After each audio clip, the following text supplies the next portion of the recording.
Once again, welcome back to my YouTube channel. I am Mukesh Sharma in front of you. दोस्तों, जैसा कि आप सभी लोग जानते हैं, कल मैंने क्लास 10th का साइंस में सिलेबस डिस्कशन किया था, जिसमें मैंने बताया था मैं आप लोगों को फिजिक्स पढ़ाऊंगा। और कल मैंने फिजिक्स का पूरा सिलेबस डिस्कशन कर लिया था। तो आज हम लोग क्लास 10th का फिजिक्स का चैप्टर फर्स्ट स्टार्ट करने वाले हैं, जिसका नाम है प्रकाश का परावर्तन तथा अपवर्तन। तो फिजिक्स में पहला चैप्टर हम लोग कौन से स्टार्ट कर रहे हैं? प्रकाश का परावर्तन तथा अपवर्तन। तो सबसे पहले आप लोग मुझे ये बताइए, प्रकाश होता क्या है? प्रकाश होता क्या है?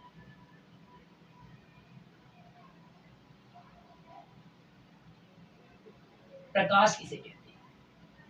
तो आप लोग ध्यान दीजिए, जैसे कि मैं यहाँ पर आप लोगों को क्लास में पढ़ा रहा हूँ और लाइट जल रही है। जब लाइट जल रही है तो मैं आप लोगों को दिखाई दे रहा हूँ। अगर लाइट बंद कर देंगे तो मैं आप लोगों को दिखाई दूंगा? दिखाई नहीं दूंगा। और लाइट जलेगी तो मैं आप लोगों को दिखाई दूंगा। तो इस प्रकार हम कह सकते हैं, प्रकाश एक प्रकार की ऊर्जा है जिसकी सहायता से हमें वस्तुएं दिखाई देती है। प्रकाश क्या है? एक प्रकार की ऊर्जा है, जिसकी सहायता से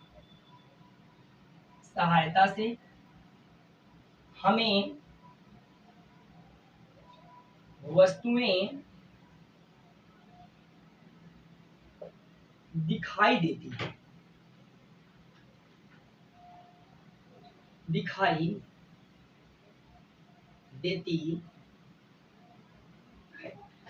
प्रकाश एक प्रकार की ऊर्जा है जिसकी सहायता से हमें वस्तुएं दिखाई देती है। अब आते हैं प्रकाश के गुण, प्रॉपर्टी ऑफ लाइट। प्रकाश के गुण, प्रॉपर्टीज ऑफ लाइट।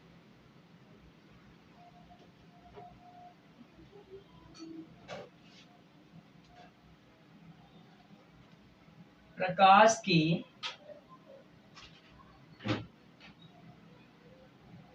गुण।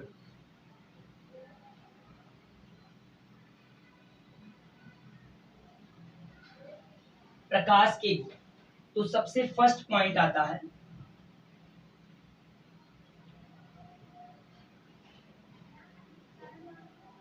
प्रकाश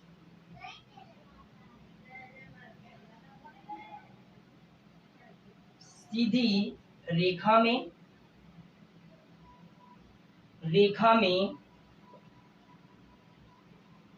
गति करता है। पॉइंट फर्स्ट है दोस्तों, प्रकाश सीधी रेखा में गति करता है। प्रकाश हमेशा सीधी रेखा में ही चलता है। ऐसा नहीं होता कि आपने टॉर्च मारा और टॉर्च से प्रकाश की रोशनी निकली और आगे जाके मुड़ गई। ऐसा नहीं होता। प्रकाश हमेशा सीधी रेखा में ही गति करता है। सेकंड पॉइंट है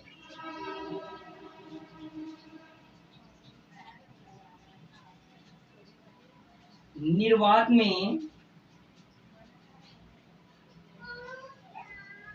प्रकाश की चाल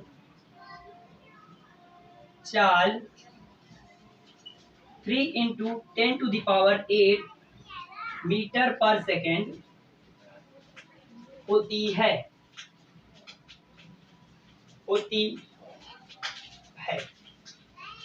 निर्वात में प्रकाश की चाल 3 × 10⁸ मीटर पर सेकेंड होती है। निर्वात क्या होता है? जैसे कि मैं आप लोगों को रूम में पढ़ा रहा हूं, तो इस रूम में एयर है। अगर इस रूम से अभी एयर को निकाल लिया जाए तो यहाँ पर एयर भी नहीं रहेगा। तो जहां पर एयर भी नहीं होता है उसे निर्वात कहते हैं। और निर्वात में प्रकाश की चाल 3 × 10⁸ मीटर पर सेकेंड होती है। इसका मतलब होता है एक सेकेंड में प्रकाश 3 लाख किलोमीटर की दूरी तय करता है। एक सेकेंड में प्रकाश 3 लाख किलोमीटर की दूरी तय करता है। पॉइंट थर्ड पे आते हैं।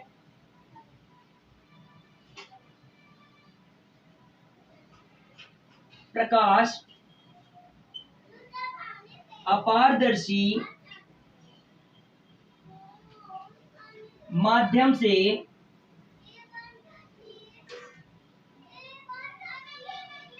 नहीं गुजरता, नहीं गुजरता।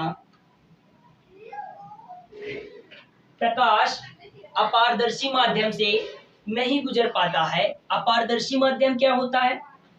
जैसे कि मैं इस रूम में आप लोगों को पढ़ा रहा हूं और सामने दीवार है और इस दीवार से आर पार दिखाई नहीं देता है, तो ऐसा माध्यम जिससे आर पार दिखाई नहीं देता उसे अपारदर्शी माध्यम कहते हैं और इस माध्यम से प्रकाश नहीं गुजर पाता है। 4 पॉइंट आता है श्वेत प्रकाश। श्वेत प्रकाश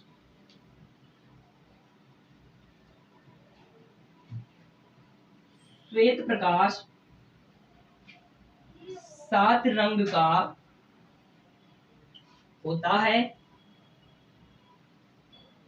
श्वेत प्रकाश 7 रंग का होता है। श्वेत प्रकाश का मतलब क्या होता है? जो सूर्य का प्रकाश होता है उसमें 7 कलर होते हैं। अभी जब मैं आपको इसके आगे का टॉपिक पढ़ाऊंगा वर्ण विक्षेपण, तो मैं उसमें आप लोगों को क्लियर कर दूंगा कि 7 कलर कौन कौन से होते हैं। ठीक है, तो श्वेत प्रकाश 7 रंग का होता है अथवा सूर्य के प्रकाश में 7 कलर होते हैं। अब इसके आगे आते हैं जो बहुत ही इंपॉर्टेंट टॉपिक है जिसका नाम है प्रकाश का परावर्तन। अभी तक हम लोग समझ रहे थे प्रकाश होता क्या है और प्रकाश की प्रॉपर्टी क्या होती है, प्रकाश के गुण क्या होती हैं, तो हम लोगों ने समझ लिया। और अब हम लोग देखते हैं प्रकाश का परावर्तन। प्रकाश का परावर्तन, अब हम लोग देखते हैं प्रकाश का परावर्तन।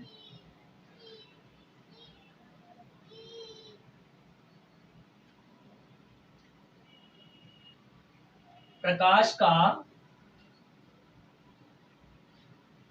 परावर्तन,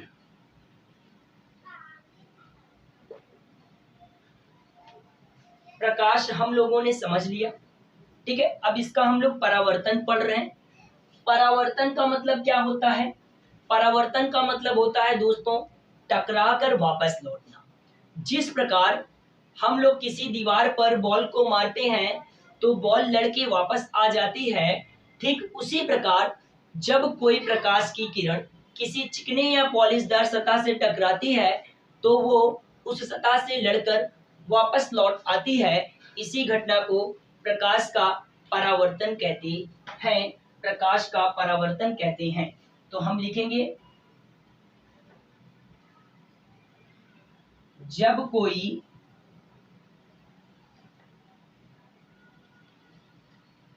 प्रकाश की किरण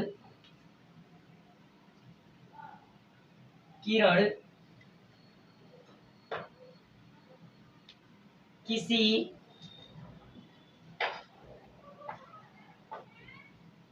चिकने या पॉलिशदार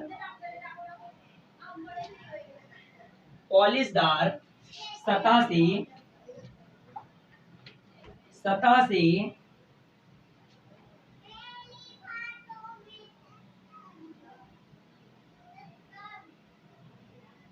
टकराती है तो वह उसी माध्यम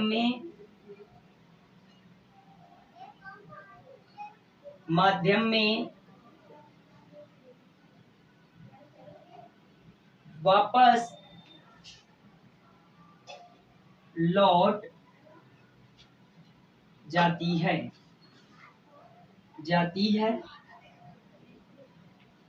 इस घटना को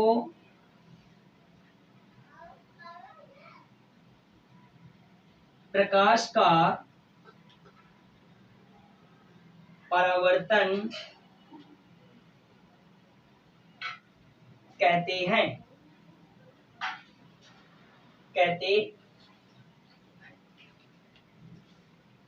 जब कोई प्रकाश की किरण किसी चिकने या पॉलिशदार सतह से टकराती है तो वह उसी माध्यम में वापस लौट जाती है। इस घटना को प्रकाश का परावर्तन कहते हैं। इस घटना को प्रकाश का परावर्तन कहते हैं। आप लोग इसे अपने कॉपी में राइट कर लीजिए या फिर स्क्रीनशॉट ले लीजिए। अब मैं आप लोगों को डायग्राम के माध्यम से समझाने की कोशिश करता हूं। आप लोग देखिए, ये कोई चिकना या पॉलिशदार तल है, ठीक है। प्रकाश की किरण आई, चिकने या पॉलिशदार सतह से टकराई और इसी माध्यम में वो वापस लौट गई। इसी घटना को प्रकाश का परावर्तन कहते हैं। प्रकाश की किरण का किसी चिकने या पॉलिशदार सतह से टकराकर उसी माध्यम में वापस लौटने की प्रक्रिया को प्रकाश का परावर्तन कहते हैं। और ये जो प्रकाश की किरण आती है उसे आपतित किरण कहते हैं। उसे आपतित किरण कहते हैं। और जो टकराकर वापस लौट जाती है उसे परावर्तित किरण कहते हैं।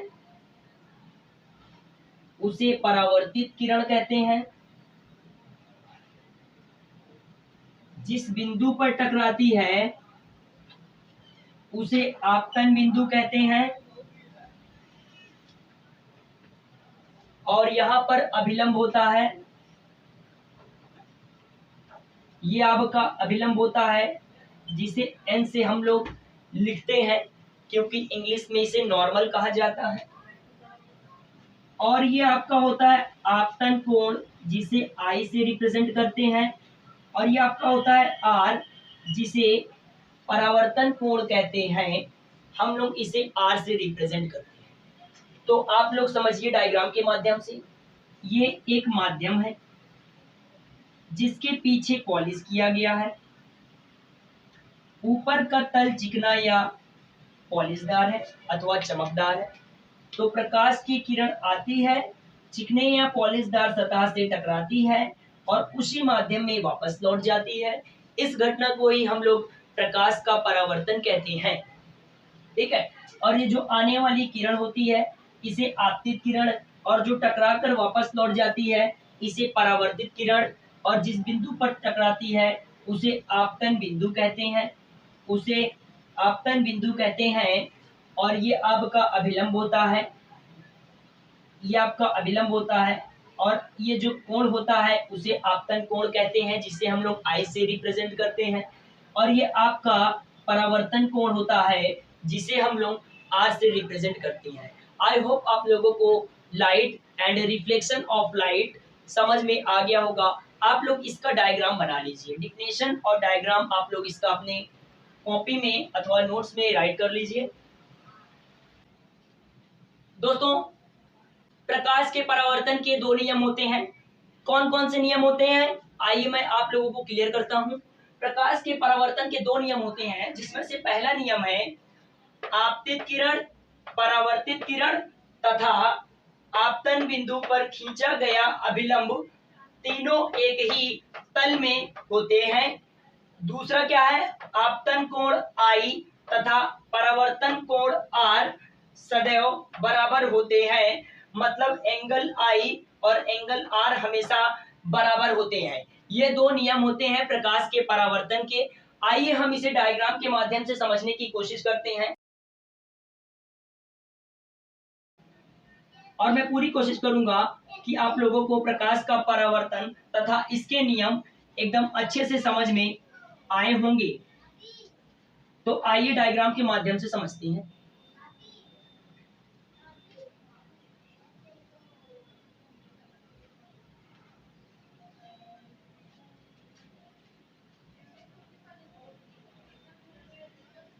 मैंने क्या बोला,